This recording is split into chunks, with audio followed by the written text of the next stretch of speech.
জুলাই যারা অর্থাৎ এই যে আন্দোলন, এই আন্দোলনের সাথে জড়িত তাদের কল্যাণে আমাদের সর্বদাই কাজ করতে হবে এবং সেটা ওই সময়ের এডিসি জেনারেল করেছেন। শুধু এডিসি জেনারেল সবাই মিলে করেছি আমরা, তাকে আমরা ফোকাস করেছি, কারণ একজনের কাছে আইসা ওদের দাবি দাওয়াগুলো বলতে হবে। সরকার থেকে যে ধরনের সুযোগ সুবিধাগুলো এসেছে সেগুলো আমরা করেছি। জেলা পরিষদ, আমি জেলা পরিষদকে বলে রেখেছি যা কিছু করার এদের জন্য করতে হবে। আমার কাছে কেউ অন্তত দরখাস্ত নিয়ে এসে কেউ বলতে পারবে না, একজনও না, যে জুলাই যোদ্ধাদের মধ্যে কিংবা সমন্বয়কদের মধ্যে কিংবা 80% করেছি। আমাদের সরকারি নিয়ম নীতির অনেক সীমাবদ্ধতা থাকে, তার মধ্যেও আমরা সর্বোচ্চ চেষ্টা করেছি।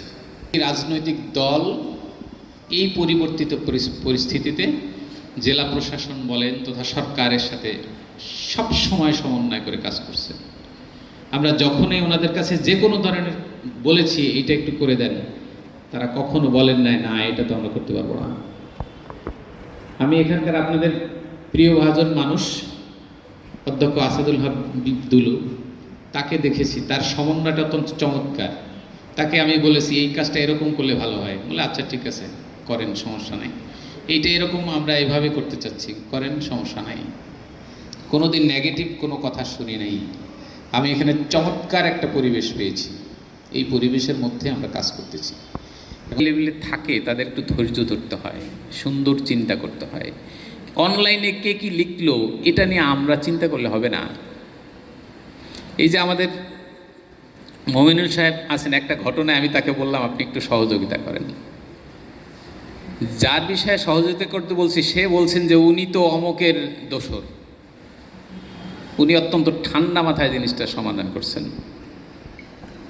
সূর্য পশ্চিম আকাশে গেল ভালো কথা, সূর্যাস্ত পর্যন্ত দেখি আলোটা কিভাবে দেয়, তারপরে যদি আমার আলো নিয়ে কোনো কথা থাকে আমি সেটা বলবো।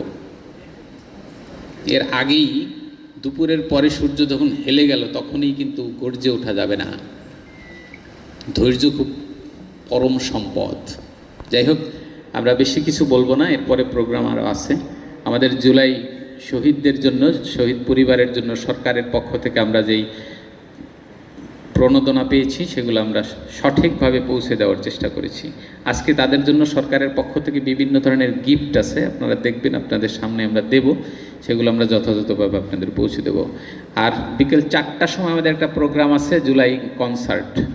আমরা এই বিষয়ে একটু বলি, সকল কষ্টের মধ্যেই একটা আনন্দ থাকে। আজকে 5 আগস্ট অথবা 36 জুলাই, এটা বিজয়ের সময়। হয়তো অনেকের কষ্ট আছে। আজকে আমাদের লালমনিরহাটে গত এই দিনে অনেক কষ্টের ঘটনা ঘটে গেছে। অনেকে বলতে চাচ্ছেন যে অনেক কষ্টের ঘটনার মধ্যে এগুলো। তারপর আমরা বলবো কনসার্ট বিজয়ের জন্য, আনন্দের জন্য। এই আনন্দ শক্তি যোগাবে আমাদেরকে। কিসের শক্তি?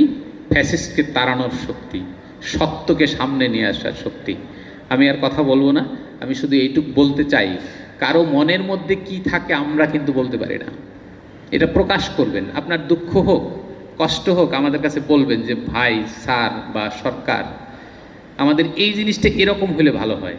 তারপর যদি আমরা বাস্তবায়ন করতে না পারি তখন আপনি প্রকাশ্যে বলবেন। মনে মনে কথা নিয়ে, মনে মনে চিন্তা করে যে আমাকে বুঝি এইটা দিলে ভালো হইতো, আমার জন্য এইটা করলো না কেন, আমার জন্য এটা করলো না, কোনো লাভ নাই। কারণ আপনার মনের কথা, আপনার মনের কষ্টটাই শুধু বাড়াবে, ভিতরে ভিতরে আপনার হার্টটা নষ্ট হবে, আমি যে কথা বলি। অতএব আমরা সরকারের পক্ষ থেকে, সরকার, জেলা প্রশাসন চেষ্টা করি, সব সময় চেষ্টা করি আপনাদের জন্য কিছু করতে।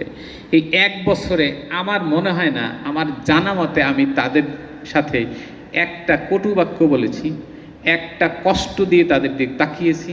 রাত 1টার সময় ফোন দিলেও আমি বলেছি ভাই আমি দেখতেছি। যাই হোক, অনেক কথা।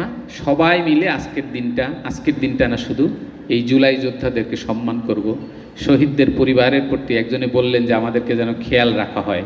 শ্রাবণের মা অনেক কষ্ট করে বললেন খেয়াল রাখা হয়।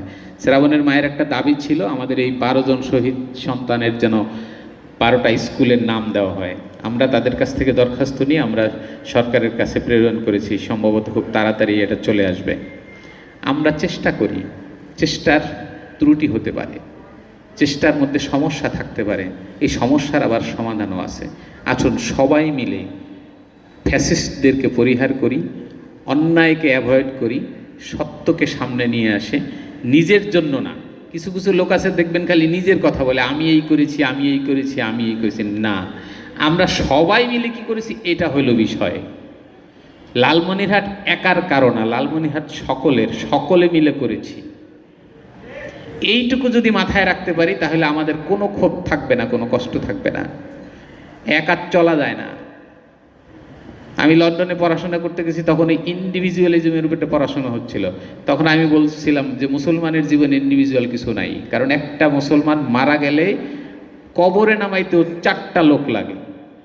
অতএব ব্যক্তিকেন্দ্রিকভাবে চিন্তা করা যাবে না, কে কি বললো অনলাইনে সেটা নিয়ে চিন্তা করা যাবে না, চিন্তা করতে হবে সামগ্রিক।